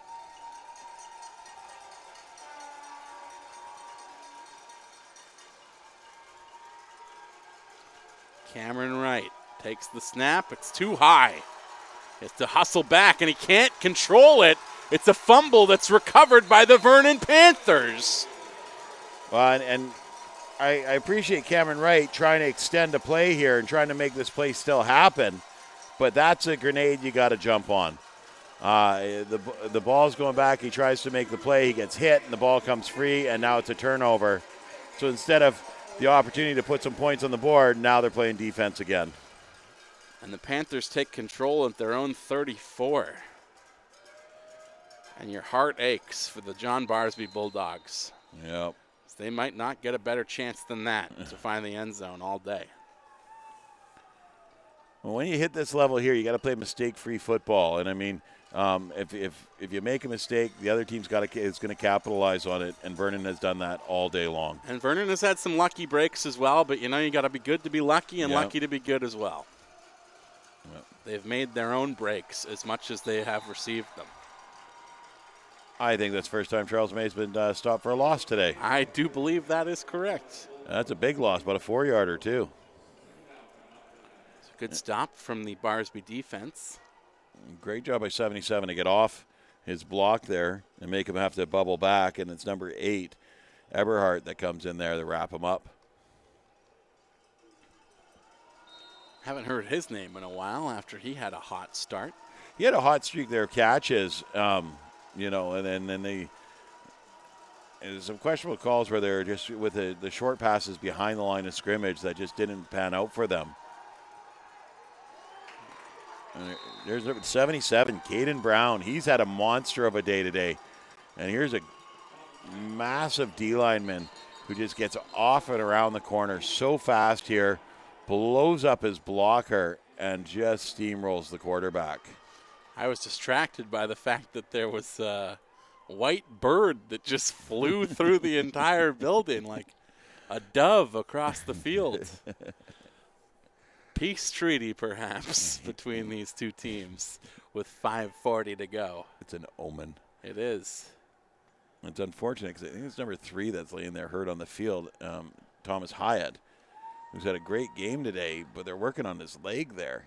And this is going to – oh, no, Hyatt's in the huddle, so I'm not sure who that is on the ground. Well, that would be a crippling blow to this team as they prepare to move on to the AA final next week. So good thing that their quarterback is still on his feet. We will try and get a peek at the numbers of who the injured player is. Looks like 76, Liam Alder. Offensive lineman and a defensive linebacker as well. Yeah. And he's walking gingerly on that right leg there. We've talked about him a good amount today, Matt, on the defensive side of the ball. Yep. He's made some big plays, but I think he just got rolled there in the scrum of bodies. He's helped back to the bench. Not putting a ton of weight on his right leg, but he still is. So that is an encouraging sign, as we've seen some bad injuries already today of guys who can barely walk, can't make it off the field. As the Vernon Panthers go right back to work on the running game. Up the gut. In the hands of who else? Charles LeMay. Well, he doesn't actually get tackled here, but trips over a player who gets knocked down. So number 42 gets knocked down here, and as LeMay goes to run away, he trips over his leg. And actually, LeMay threw 42 off of him. He as did. He tried to tackle him. Yeah, the guy that he broke loose from. Yeah. Maybe he rocked him too hard. Landon Wilson threw the body and then spun around in the circle and tripped over him. Yeah. And, of course, Landon Wilson's probably thinking, I meant to do that. Hey, it counts as a tackle, Landon. It still counts as a tackle. I got him. As the Panthers kick this one away, it's taken in at the 28 and run upfield by Mason Scott. Scott still running, trying to cut to the left side, but finally wrapped up and brought down by none other than Charles LeMay. No, Cale Black. Cale Black, number 21, got him on the tackle there. But Mason Scott's decided, I'm not done yet. There's still football to play. I'm still playing football. And he gets a good burst here. Follows his blockers quite well. Cale Black's just able to roll him up. And yeah, LeMay was there. You know what it is? It's that they've both got the towel hanging off the back of the pants. The long sleeve white shirt and the towel. Yeah. A nice stop by Cale Black as the Bulldogs offense goes back to work. Low snap, and Cameron Wright just has to get rid of that ball.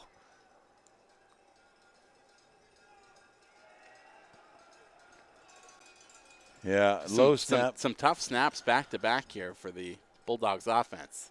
Yeah. Was their undoing on that last fumble. He does a great job of just getting the ball. They're going to call intentional grounding on that. I think that's a penalty you can probably live with. Yeah. Because that ball might be spotted ahead of where he was going to get taken down anyways. True enough. I think if he got it out, he had to get the ball out of bounds. If he had gotten it out of bounds, it wouldn't have been intentional grounding. But though, my goodness, he is way back now. Yeah.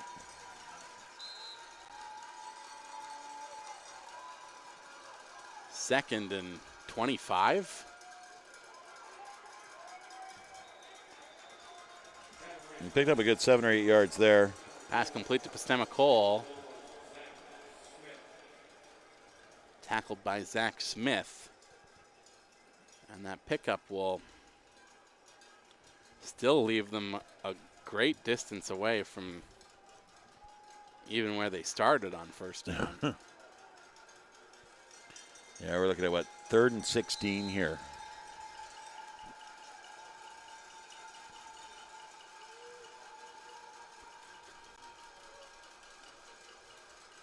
Wright takes the snap, passes away into the left side. Complete. Rocked into the sidelines, though, is the receiver. I believe that was Tyson Volans, and he's yet to get up. Yeah, he got hit dead on, but then from the side at the same time, too, here. So he gets the ball, and he gets turned up the field, and he gets hit dead on and at the side at the same time. And then a body comes across, and then his own teammate. His own man lands on top of him, Jacob Gillum as well. Yeah. So, or Gilman, rather. Yeah. So an unfortunate series of events for Tyson Volans, and he's still on the sidelines in a bad way right now.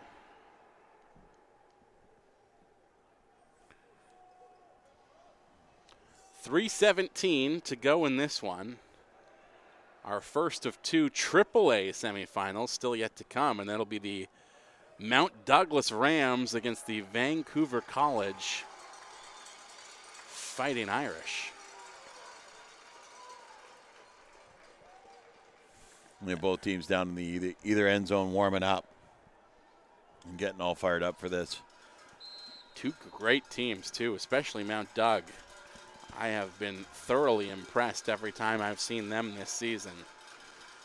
And Vancouver College had one heck of a showing last Saturday, too. So should be a tremendous AAA semifinal coming up, and you can, of course, catch that right here on SportsCanada.TV. Don't go anywhere.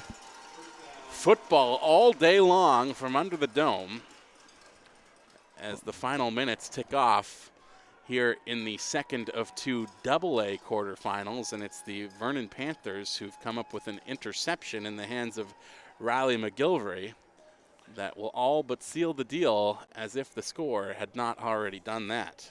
Well, McGilvery's had a great day. He's on offense and on defense. He's played so well, and here just a desperation throw, try and get the ball down, get a first down, make something happen. I mean, you really got to give it to Cameron Wright with his tenacity and his desire here, but still,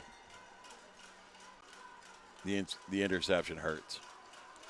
And there have been a number of them today on desperation plays, and that's natural. It's bound to happen when you get down in a big way, as they have been on the scoreboard for most of this game.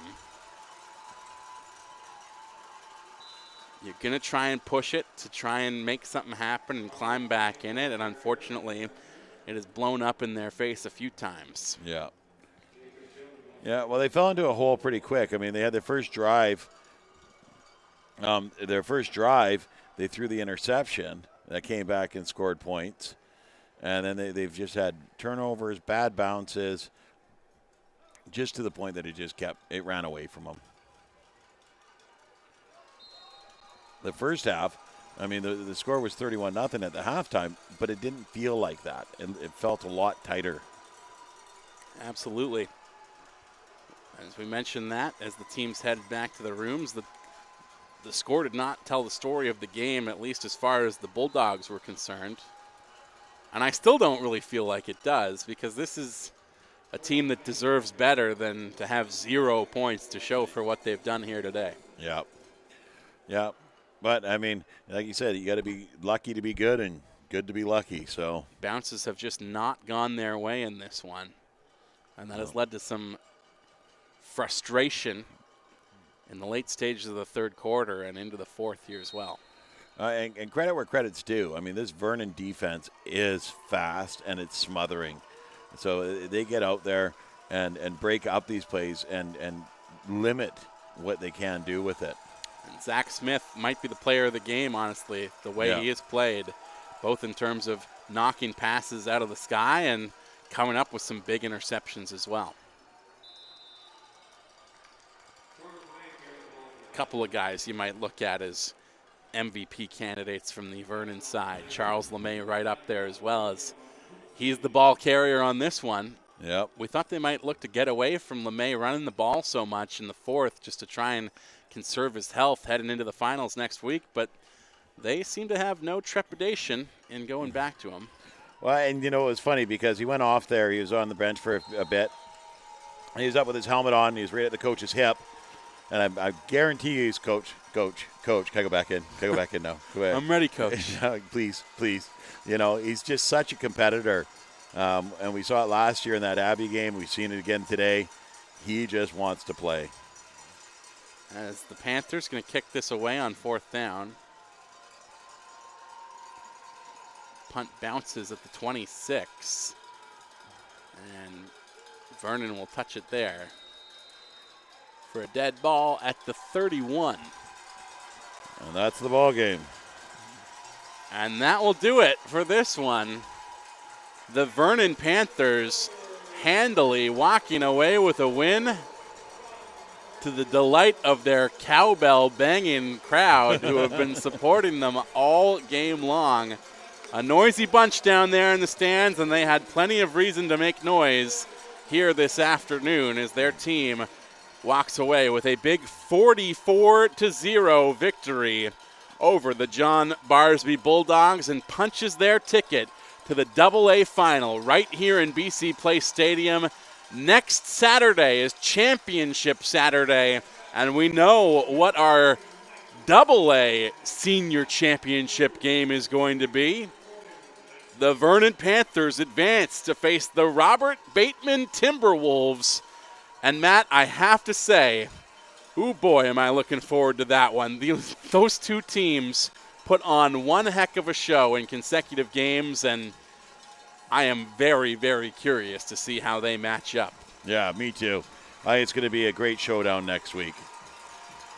We have that to look forward to next Saturday, but still 2 more games on tap here this afternoon. Folks, don't go anywhere. We know what our AA final looks like next Saturday. In the next 2 games, we're going to find out what our AAA final looks like. Coming up at 4 o'clock, Mount Douglas takes on Vancouver College. And in the late one tonight, New West against Terry Fox in what has all the makings of a slobber knocker. My name is Justin Morissette. He is Matt Macri. You can catch all the action as the night rolls on right here on SportsCanada.TV. It has been my pleasure to bring you these games here today. Jake Elliott, I believe, going to be taking over as we get into the evening. I'm not sure, maybe. It might be another play-by-play man, but that'll do it for me here this afternoon. I will talk to you next weekend. Thank you so much for spending your Sports Saturday here with us.